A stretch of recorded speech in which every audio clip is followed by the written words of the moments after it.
And now you have a new book. Why don't you show everyone off your new book? This is the new one, bright and Chocolate shiny. Baby. I love Yeah, the cover.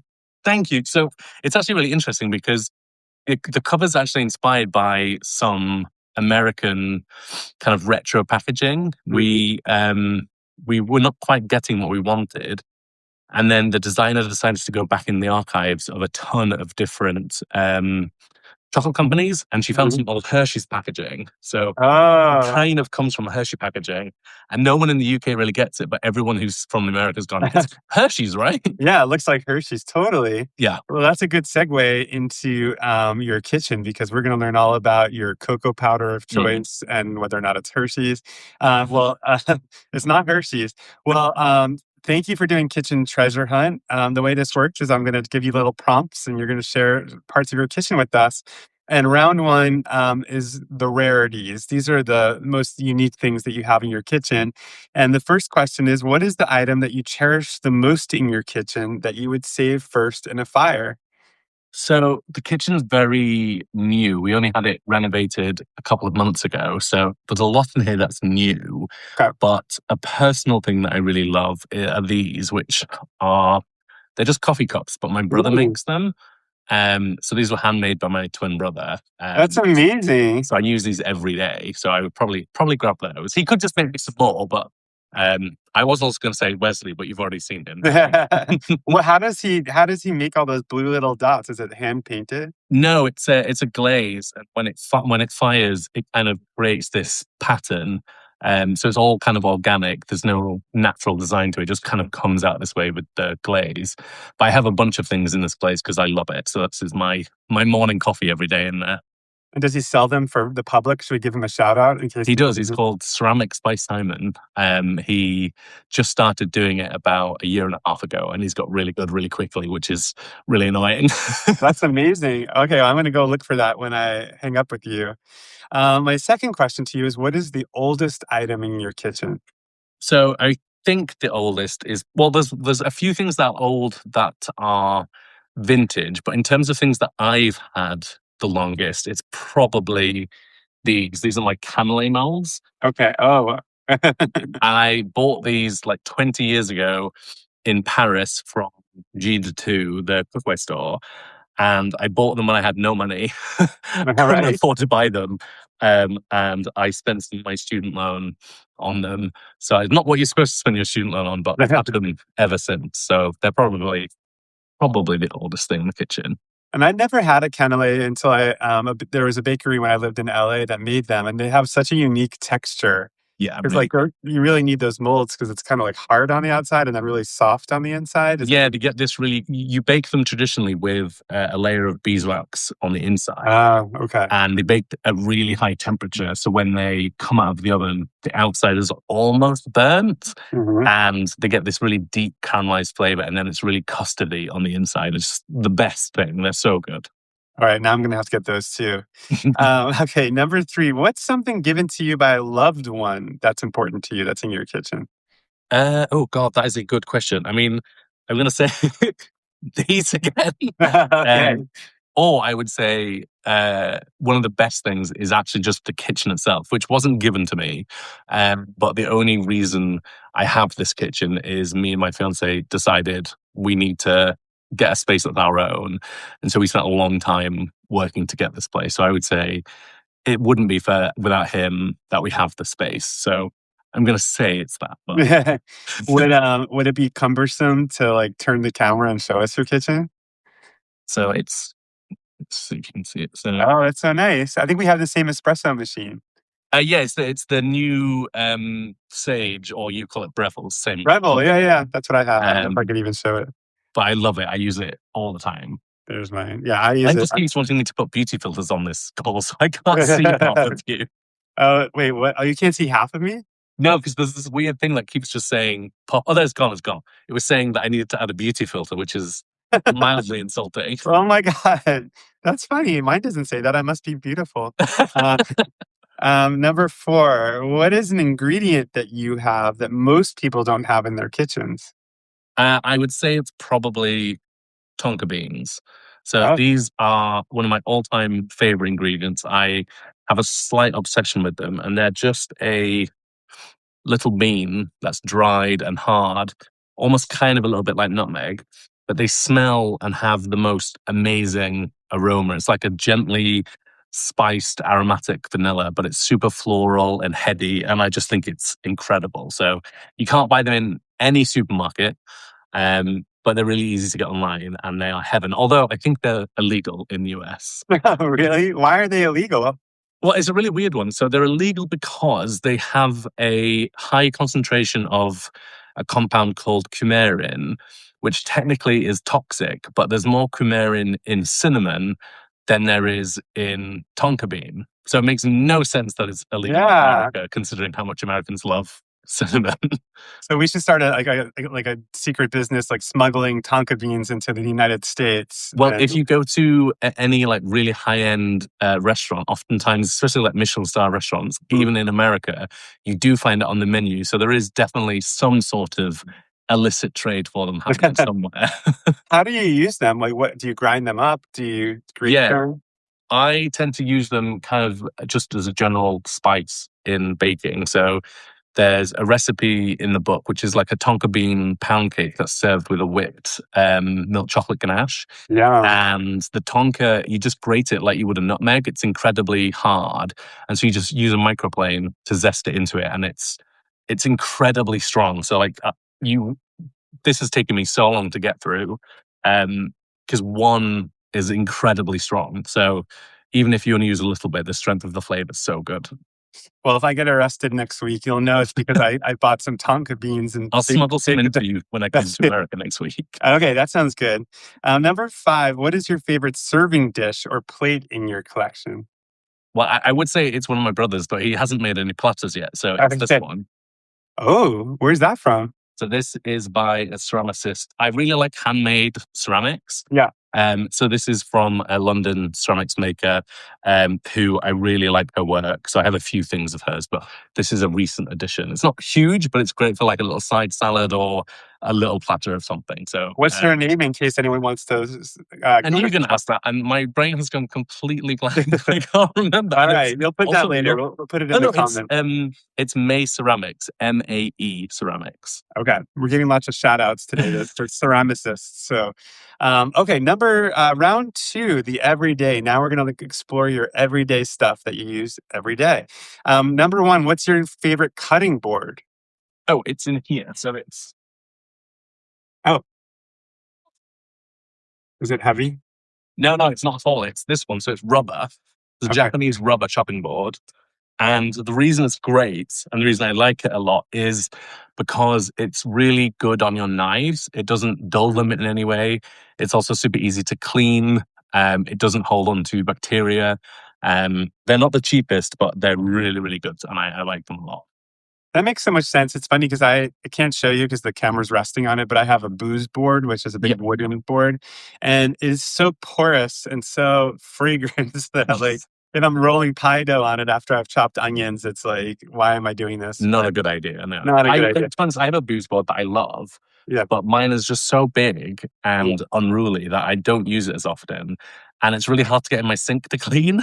Yeah, me too. So, And also, like the maintenance of it. I watched a video that the New York Times wire cutter did, where it's like they're really pushing you to oil it every month and to yeah. put the balm on every month. And it's like, oh my god, I don't even do that to myself. Why am I going to do that to a cutting board? Okay, number 2. What is your go-to plate or bowl when you just want to grab a bite to eat? So I've got two. So this one is from Hasami, which is my favorite Japanese ceramics maker. Okay. I think I watched I'm trying to know if it was Jesse Sheehan's one. Uh-huh. Someone had you have the same, the cup Yeah. and the bowl. The bowl, yeah. I just used it this morning. I don't know So where I put it. I love this company, but only in this color.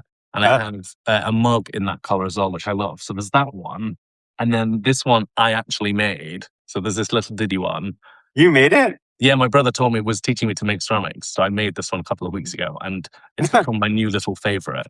I use it for like little portions of dessert or like a small thing because it's pretty diddy. What's on the inside? Is there little speckles in there? A little speckle and a little kind of design to it.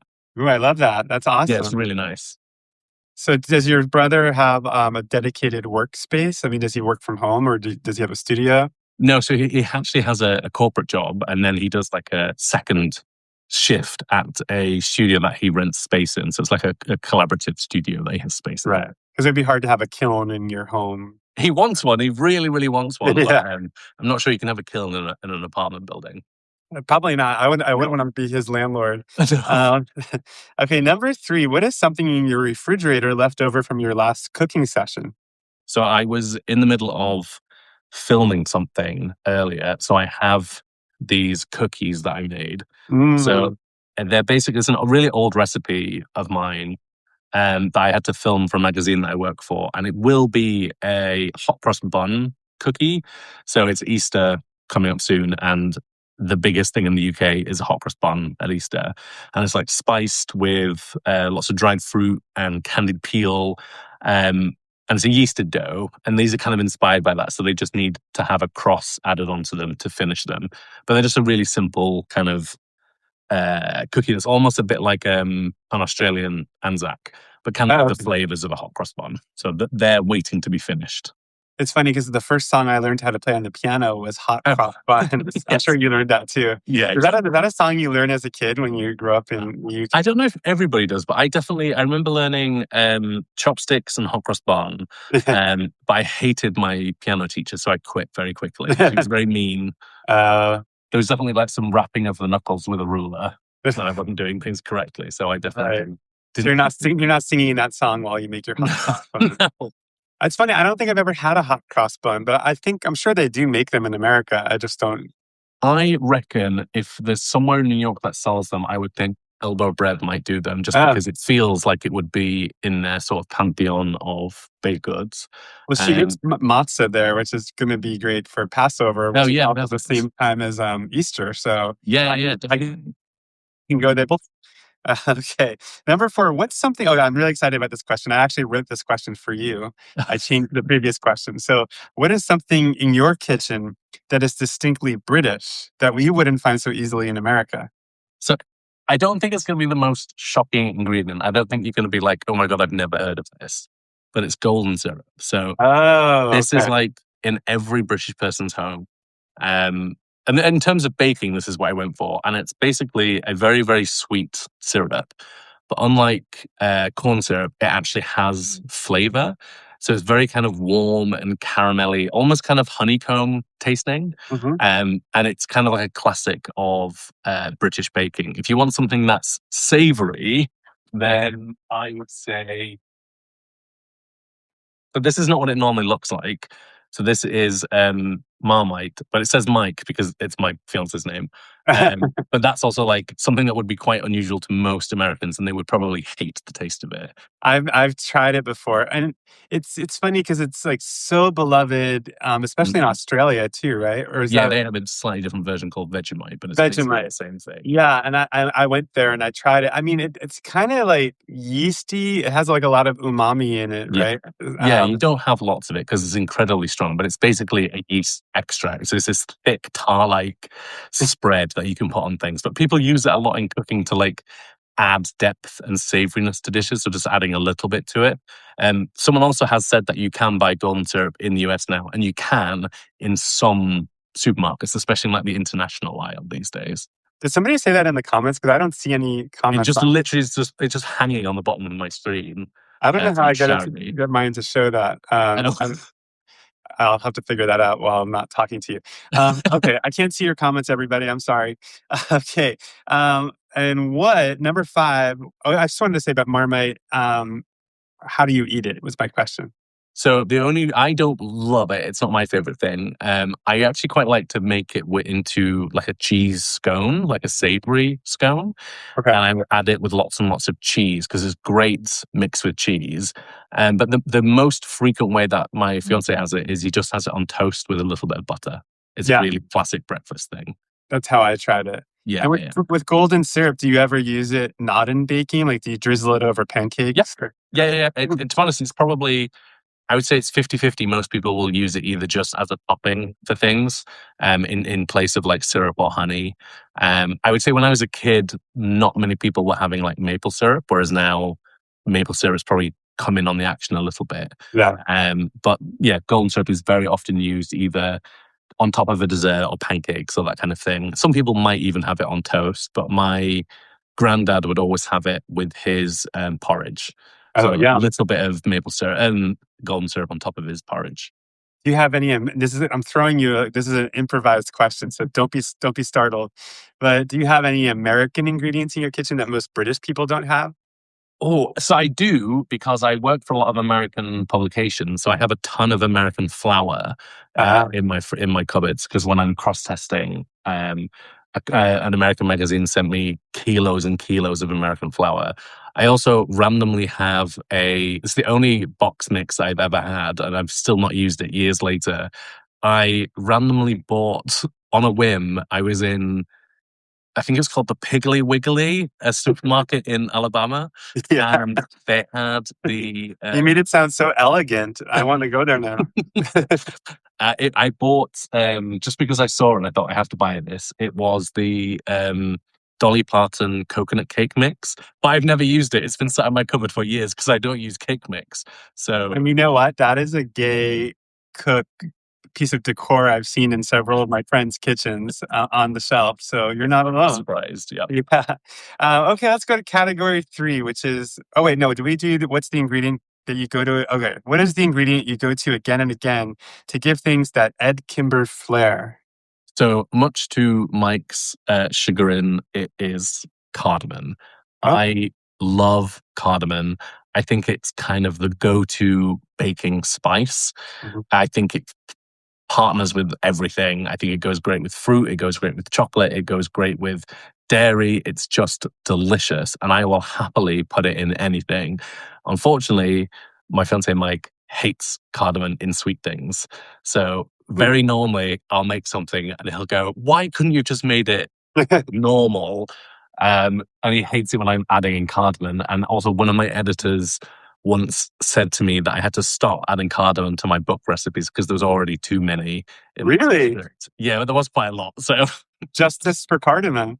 yes, exactly. Well, I feel like I first recognized liking that flavor when I had my first chai tea because that's sort Yeah, of like one of the base flavors, and the fact that you can buy pre-ground because I when I first bought it, I bought the ones in the pods, yeah. and I would like, and that's a lot of work. So it's nice that you can get pre-ground It cardamom. is. I sometimes think it really depends. Like this one from Bell and Barrel is really, really Mhm. nice. I But have it too, actually. it's really, really good and it's really strong. But sometimes I find when you buy ground cardamom, it's a bit just like the powder off the floor. It's not very tasty. But if it's Sure. really fragrant, it's great. Yeah. To be fair, It's called cloud forest cardamom. Is it yeah, it's a very cardamom specific or type, and it's card? super good. Now, are you saying cardamom, MON, or MOM? No, I say it terribly. I get picked up on it all the time. I know it's cardamom, but for some reason my brain just says cardamom, and That's what I heard. I can't get myself to say it the right way. I thought you It knew doesn't something work. that I didn't know. I was like, oh, No, that's we must have studied in the right schools of spices. Okay, round three. Let's get random. What is the weirdest thing in your kitchen? the weirdest. Oh, that is difficult. Uh, I no, I was there. We go. I knew that was going to happen. Wesley, come here. Okay. Every time a dog barks, that's crazy. Hang on, Wesley, come here. My dog is somewhere in this house, or I think he's actually outside Come because it's here. actually beautiful today in New York. Thank God, spring might be coming back after our fake spring and then 40-degree weather. There we go. I got him. This is Okay, called the good. weirdest thing in my kitchen because Okay, good he's answer. Good. incredibly annoying at times. Yes, that was a good answer to the question. Number two, what do you have any art hanging on the walls of your kitchen? So this is actually a slightly contentious topic because I want more art in the Yeah, kitchen. So up here above the cabinetry, there's nothing, and I yeah. think there needs to be something. So there's two things. One is there, and it's just a print of Copenhagen, which my in-laws bought us because it's where we got engaged last year. Mhm. And then there's this one, which is a print from a designer called Peter Blake, who's a really well-known designer. And he made these limited edition prints for the contributors to a charity book. And so he You gave see Craig everybody. lurking in the I background. saw him looking through. Oh, he's on his way somewhere. I don't know. Sorry, you could have met him, but he was just trying to be polite. No, no Uh, offense. Yeah, yeah. That was cool. I like the cooking one. That's really neat. It's just a nice bit of color as well. So, Yeah. but that's all I've been able to agree with Mike that we have in the kitchen at the moment. So I, hopefully one day up here there'll be stuff as well. I thought you could put plants up there, like dangling plants. That I would be think cool. we do have some above the fridge, but yeah, there may be more. Mike's obsessed with plants, so it wouldn't Got it. surprise me if that's what he agrees to. Okay, here's hoping. Number three, do you keep any cookbooks in your kitchen? And if so, which ones? Yes, I do. So it's not lots, and there's no rhyme or reason to it. So the island that we put in kind of goes over a step. And so on the end of it, there is a very small Hmm. bookcase. And so when we moved back into the space, I decided that I was going to put the books that I cook from the most there. But then we moved back in and I just put random cookbooks on there. So there's no reason to what any of those books are. And people have looked at it before and goes, oh, that's one of your favorites. And I said, no, I just haven't arranged them yet. So Can we that see? you can, yeah. I mean, I love peeking through people's cookbook collections because it gives me oh my goodness. So it's only a Okay. small selection. And it's so Um, pretty. You have such pretty colors. What are those ones in the, oh, those are your books. I So was like, these ones where's, are mine. This is yeah. my section. And then there's some baking ones. Some friends of mine, Georgina's Oh, yeah. using a couple of Dolce, likes it. that's my Dolce, favorite. yeah, from Fernato. It's a Dory. real random mix. This is a really good one that just came out this week by my friend Ed, which is a book on chicken, which is beautiful. I love Um, that.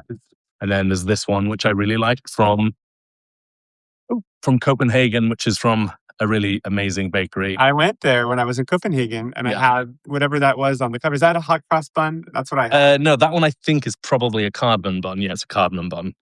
This is kind of what's Now there. you're saying cardamom. I can, yeah. Cardamom. Yeah. Thank you for showing us that. I'm gonna probably go buy all those books now. Okay. Where are we? Number four, do you play music in your kitchen? And if so, how? I do. So I often, depends what I'm doing. If I'm working on a project and I'm just kind of in the kitchen all the time, then often I will either listen to podcasts or music, but I just have a small Bose Bluetooth speaker just kind of on the shelves behind the kitchen. And I just listen to it through there. What's your favorite podcast to listen to while cooking? Oh God. I like narrative stuff when I'm cooking. So something kind of that has lots and lots of episodes, but also kind of a story that is a bit gripping. So I'm trying to think of something good that I listened to recently in that manner. To be honest, I've been listening to a lot of politics recently, which is not good for Yeah. my mental health. So Me either. Yeah, I start these episodes of The Daily, which is the New York Times one, and I'm like, mhm. oh my God, I'm so depressed. And I actually really like this one called Heavyweight. Have you ever heard of that? is that an NPR one? It might be. It's this guy, and he kind of like does these stories about people and like brings them back together with loved ones that they never got to Okay. meet. And it's just sort of like sweet, but kind of not cheesy and funny. Yeah, yeah. It's like my favorite thing to listen to. Okay, final question of this round. Do you have a favorite utensil? I do.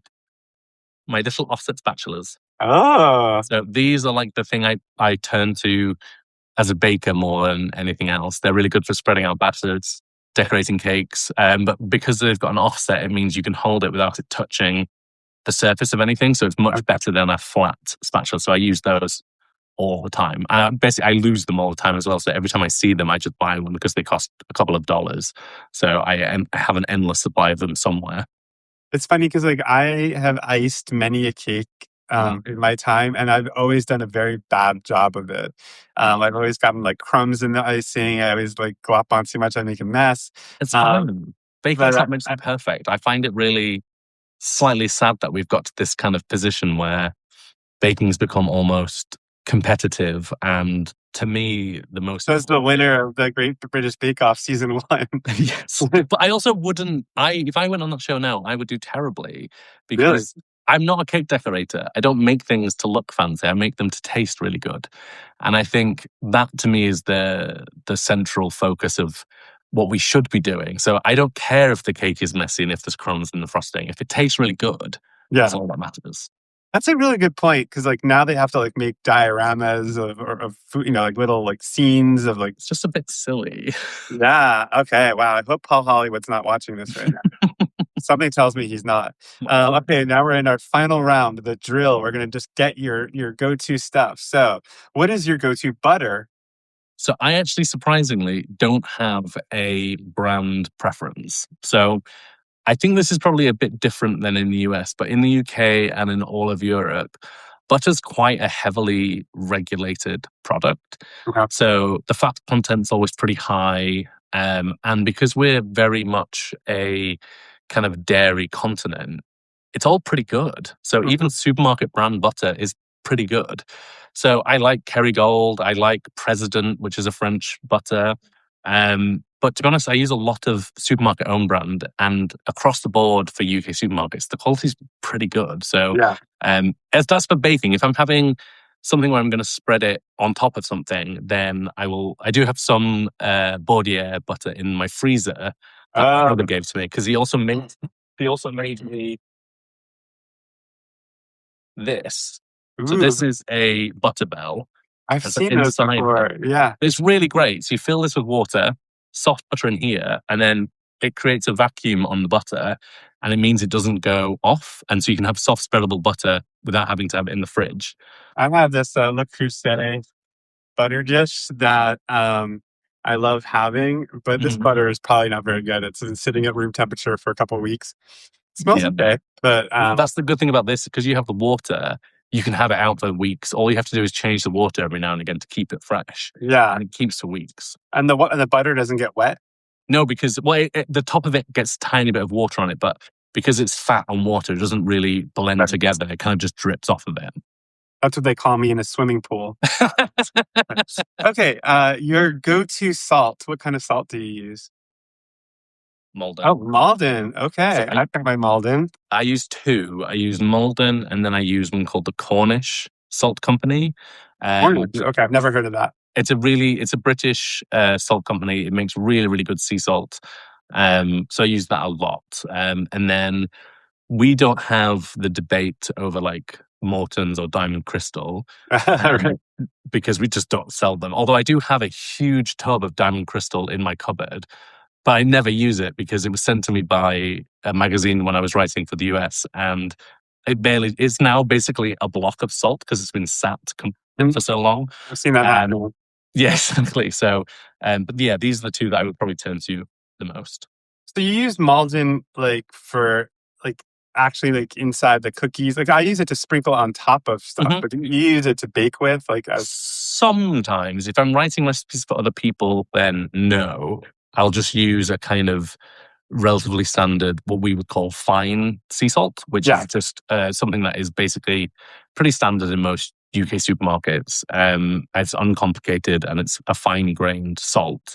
And then I will mainly use Malden for finishing. But if I'm cooking, I basically use Malden for everything. It tastes better. It has less kind of acrid notes to it than table salt. Hmm. I don't use it in bread very often because it doesn't dissolve really Right. well. But yeah, I use Malden for most things. You can grind it up in your fingers. It's fine. Okay. That's good. I'm going to try that. Do you have a go-to olive oil? I do. So it's a brand called Citizens of Soil, Whoa. and they mainly make their oil in Crete, um, and it's delicious. So they have a couple of different varieties, but this is the one that I turn to most often. It's very very good, and yeah, it's from Crete where we go a lot actually as a family. So it's a nice, very nice olive oil. I am going to look that up. I've never seen that before. I wonder if it's mostly I in think it's Europe. UK only. Yeah. Okay. Well, that and tonka beans, I'm going to have to smuggle back if I come. Um, your go-to baking chocolate. This is a big one because this is your new book. It's all about chocolate. So, Yes. what is your go-to baking chocolate? Oh, Goutard. Goutard. Yes. It's from San Francisco. I use an absolute ton of the stuff. I think at the moment I probably have on hand about 15 kilos. So this Wow.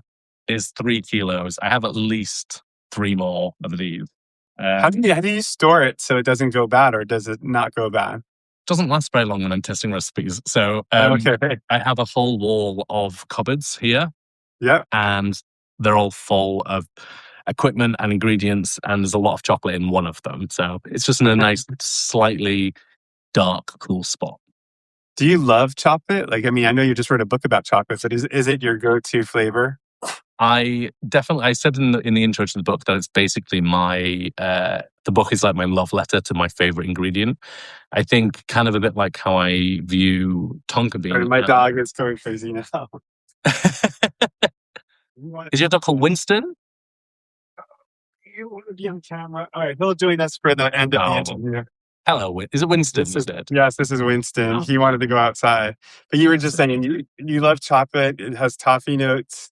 well, I think chocolate is one of those ingredients, but like the variety of chocolate is amazing. Like from one bean, all the different styles of chocolate you can make, but also how chocolate can work with so many different other flavors. But I also think part of the reason I wanted to write a book on chocolate is I think a lot of people, when they think of baking recipes with chocolate, they just think of things like a devil's food cake or Mhm. a brownie Right. or a chocolate chip cookie. They're not thinking of the kind of the more complex or interesting world of flavor you can do with chocolate. So I wanted to write a book that gave you a little kind of peek into that whole idea of what you can do with chocolate and how to use it in a really interesting way, but also in a way that took away any nerves. Because I think a lot of people, when they think of baking with chocolate, they get very nervous that they might split the chocolate or they might, Mhm.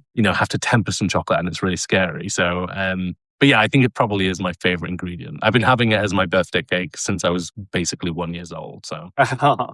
And on a similar note, what is your go-to cocoa powder? So I've just run out actually. I use a few different ones. So I really like the Valrhona cocoa Mhm. powder. Yeah, that's my Um, favorite. it's really, really good. It's just very expensive. Yeah.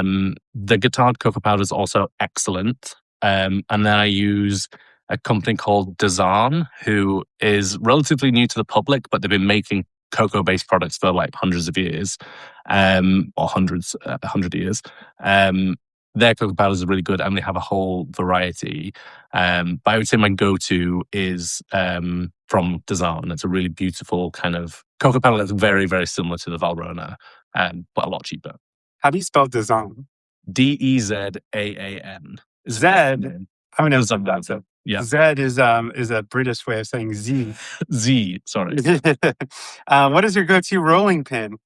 I have two. A French rolling pin and then Ooh, it's kind of I can't remember the name of the material, but it's like a plastic but it's very, very solid and it's cool to the touch.